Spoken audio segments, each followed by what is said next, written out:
What's up? This is Will, and you are watching Smoke Break.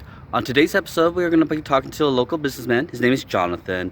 We're at Future Films and this side of the rainbow really believe in small businesses. We want to do our best to help them come up. Not everything has to go through Walmart and Amazon. Jonathan, I've been going to his shop for a long time. It's called S.M.O.K.E Comics.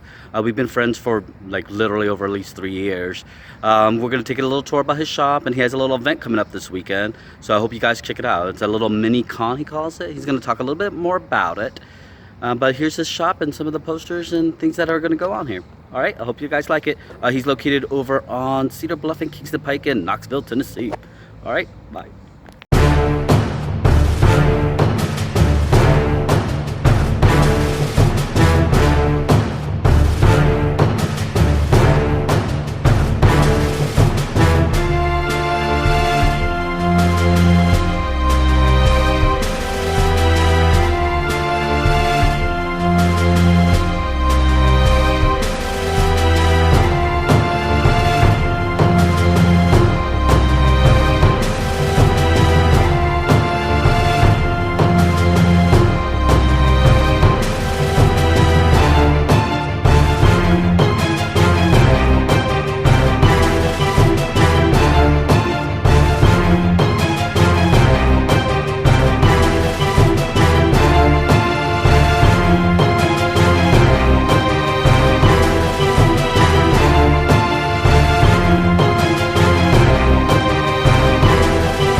All right, so this is Will, and this is Jonathan. Well, Jonathan's the one on the camera. He's going to go ahead and talk to us a little bit about how he got into comics and why he wanted to start a shop.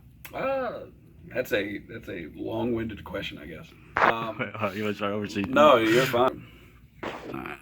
Have you been already having to do a lot of press for this? No, not really. Like literally, so we've done the flyer stuff, and this has been the only other thing that we've done basically, because I'm just trying to see what a baseline is before we like spend anything else, and just see like, hey, so this is where we get it, what gets us there.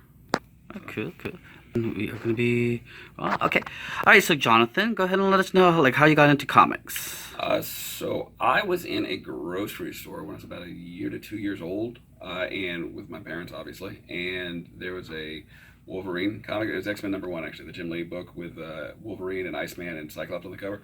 And I was just like drawn to it. So my parents wound up buying it. It's like $1.25, I think. And so since that point, it's just been hooked. I started watching the X-Men cartoons, the Spider-Man cartoons, the Batman cartoons, because like early '90s stuff, that was the big stuff that was out, right? So any toys, books, like anything that had anything to do with like superheroes, I got really, really into. So I got into it at a fairly early age, and that's how I learned how to read. Like I'd go to like any convention that was around, and I'd go to different spots. Basically dragged my parents everywhere to get a bunch of different stuff. So we went to all the stores locally. We went to like shows all around town, and so then I just, as I grew up, in high school, the only thing I was spending money on was, comic books and gas. So it was basically started working at a store. That's how I started working at a store.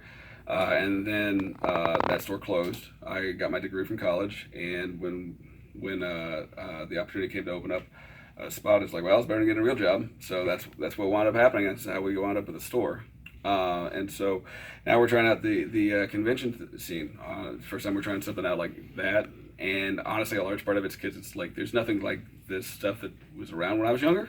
Whereas like you've got like a little one-day show that people can come to, like a little, spend a little bit of money and like dig around and find some cool stuff that they haven't been able to find, or spend some time like digging through books and like having a good different type of experience. So that's what we're kind of aiming for this time around. So Cool. You guys got a bunch of different vendors, you say? Are they yeah, we've got a handful of like over 30 vendors, I think. I'd have to go back through and do the math, but like we got a bunch of different like cosplay vendors and toy vendors and mostly comic stuff. Like we mostly focus on the comic book stuff, but like there's a little bit of everything. Like it's all comic book related. So like there's some statues and some toys and stuff, and the majority of the dealers are all comic book dealers. So we're trying to do more of a comic focused type of thing. cool? So for people who are like starting out with comics, do you recommend Wolverine as a good starting point, or? So what I would say is that like everybody likes something different, but whatever you like, there's a comic book for you. Like comic books are medium, right? They're not a genre.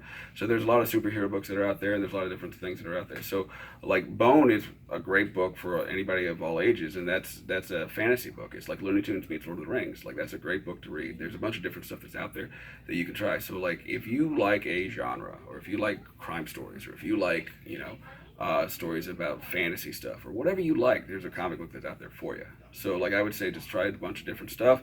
If you watch the Avengers movies and you're like, man, I really like that character, well, there's an easy place to start for that character for you. If you like Wolverine, hey, there's a perfect place to start with that. Like there's a lot of the stuff now that's written more for trades and written more for like long-term stuff, but this stuff, there's a bunch of everything's out there now. So like you can find anything that you like. There's a book for you. So that would be what I'd say. Like Buffy, Angel, like all that stuff. Like everybody's got something that they're like really passionate about and that they're really into, or that specific thing that they like to read or watch. And there's a comic book out there for you. Awesome. Well, thank you for your time, Thank and you we as well. definitely appreciate that. And we're going to be coming, showing some of his stuff next week. All right, later, y'all. Thank you.